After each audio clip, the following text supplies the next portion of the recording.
Welcome to my channel அறிவோம் ஆன்மீகம். நம்ம அறிவோம் ஆன்மீகம் சேனலில் ஒரு நாளும் ஒரு ஆன்மீக தகவலாக பார்த்துட்ருக்கோம். அந்த வகையில் இன்றைக்கி நம்ம பார்க்க போகிறது திருவண்ணாமலை கிரிவலம். அதை பற்றி தான் பார்க்க போகிறோம். வாங்க வீடியோக்குள்ளே போகலாம். வீடியோக்குள்ளே போகிறதுக்கு முன்னாடி சேனலை சப்ஸ்கிரைப் பண்ணாதவங்க நம்ம அறிவோம் ஆன்மீகம் சேனலை சப்ஸ்கிரைப் பண்ணிவிடுங்க. நம்ம அறிவோம் ஆன்மீகம் சேனலில் ஒரு நாளும் ஒரு வழிபாட்டு தகவல்களை பார்த்துட்டு வரோம். அந்த வகையில் சென்ற பதிவில் பூக்களை பற்றி பார்த்துருந்தோம். எல்லோரும் பார்த்துருப்பீங்கன்னு நம்புகிறேன். இந்த பதிவில் திருவண்ணாமலை கிரிவலத்தை பற்றி பார்க்க போகிறோம். பார்க்கலாமா? கிரிவலம் அப்படின்னாலே அனைவருக்கும் நினைவில் வர்றது முதல் ஊர் திருவண்ணாமலை தான்.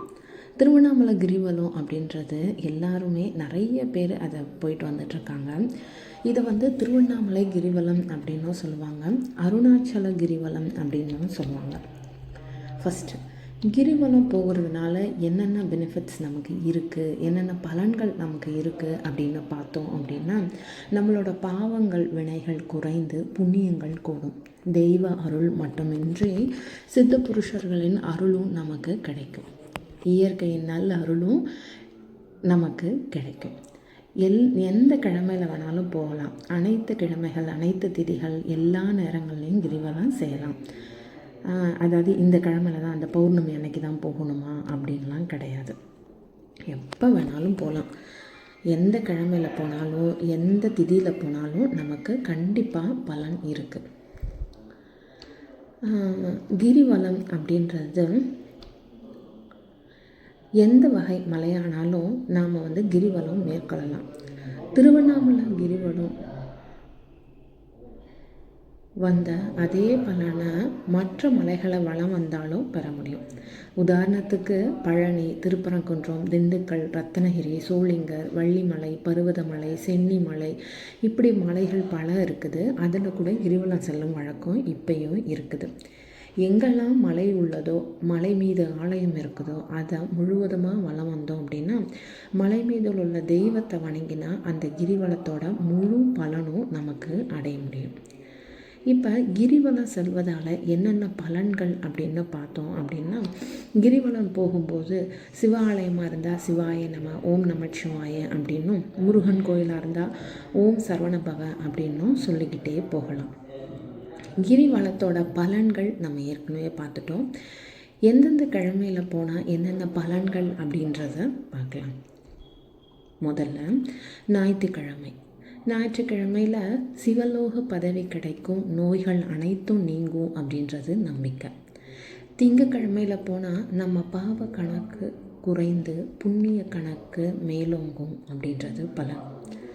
அடுத்தது செவ்வாய்க்கிழமையில் போனீங்கன்னா உங்களோட கடன்கள் அனைத்தும் தீரும், தீவினைகள் போகும், வறுமை நீங்கும், சகல சம்பத்துக்கள் அனைத்தும் உங்களை தேடி வரும், கர்ம வினைகள் நீங்கும். அது மட்டும் இல்லாமல் நீங்கள் என்ன நினச்சி கிரிவலம் சொல்கிறீங்களோ கண்டிப்பாக அந்த காரியம் உடனே கைகூடும்.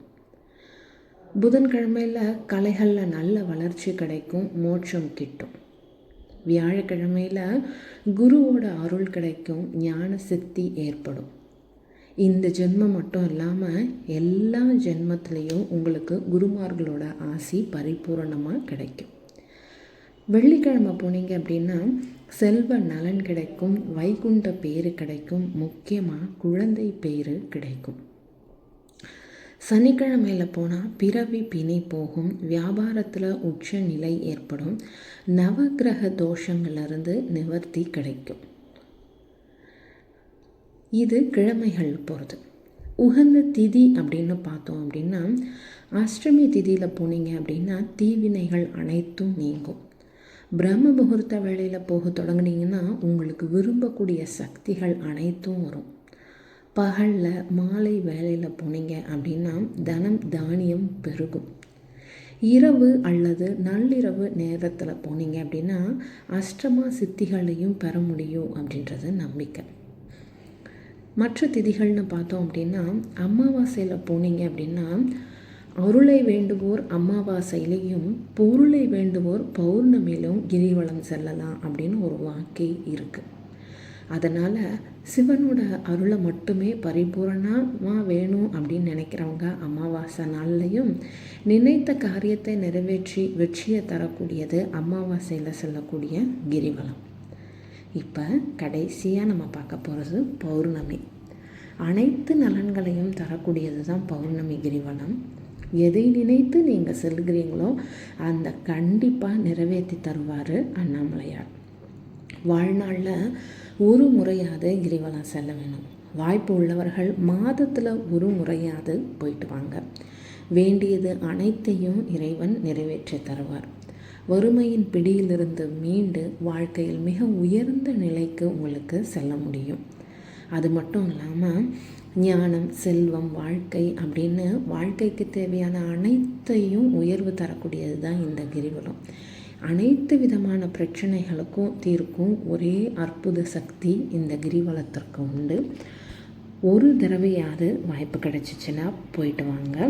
கண்டிப்பாக நீங்கள் நினச்சது உங்களுக்கு கண்டிப்பாக நிறைவேறும். இந்த பதிவு உங்களுக்கு பிடிச்சிருக்குன்னு நம்புகிறேன். அடுத்த பதிவில் கிரிவலத்தில் போகக்கூடிய வழியில் இருக்கக்கூடிய லிங்கங்கள் பற்றி நான் தெளிவாக சொல்கிறேன். இந்த பதிவு பிடிச்சிருக்கும் நம்புகிறேன். பதிவு பிடிச்சிருந்ததுன்னா கமெண்ட் பண்ணுங்கள், ஷேர் பண்ணுங்கள், மறக்காமல் சப்ஸ்கிரைப் பண்ணுங்கள். வாழ்க வளமுடன்.